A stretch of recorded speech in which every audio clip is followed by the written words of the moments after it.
I wanted to go ahead and do some track interpretation today. And as I pulled into the parking lot, I saw there was a person walking on the beach.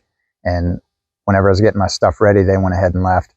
So I kind of observed a little bit what they were doing as I was getting ready. And I figured go ahead and come down here and talk through the tracks, since I did see what happened. And then we'll tell the story from there. It's easiest to read tracks whenever you keep them between you and the sun or whatever source of light you have. I don't want to go too over the top with track terminology, so I'll just go over some of the basics. One of the main ones is stride. Essentially, I do from heel to heel.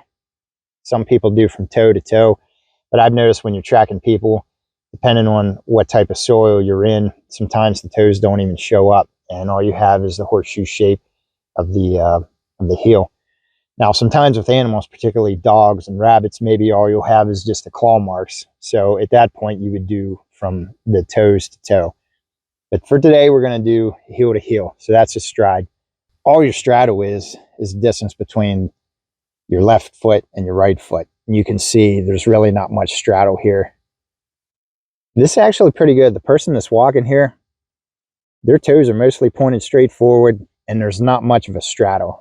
That's actually pretty rare.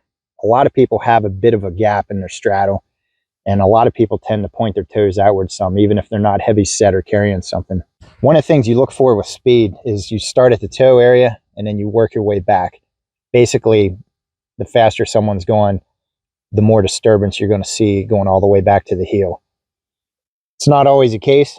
Sometimes if someone's walking up a hill or they're carrying something, whether in the front or they're carrying a rucksack full of weight, you may have some disturbance here showing what might look like moving fast when really they're moving at a slow walk. So in that case, you're going to take into consideration what the stride is, how tall the person is, the terrain. This is flat ground on the beach. I saw the person, so I know they weren't carrying anything, and I saw how fast they were going. You also want to look for consistency. So we're on flat ground, and if there would be a bit of a rolling hill up here, it would look like the person's walking and then all of a sudden moving really fast, when instead all that means is just they were putting forth more effort to go up over top of this hill. So how much effort were they putting in? It was a slow walk, and you can tell that because right here, there's not much of an imprint. So what can you gather from the tracks? The shoe size looked like that of a woman.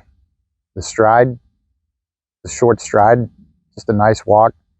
The imprint in the toe looked like it wasn't going very fast.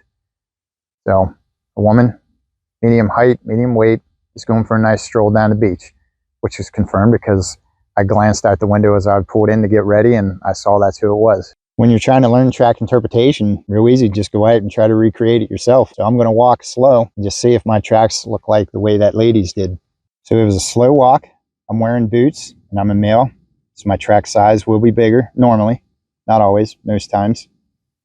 You can see my stride. It's a short stride. There to there. You can see the toe divot. Not moving very fast, so there's not much disturbance there.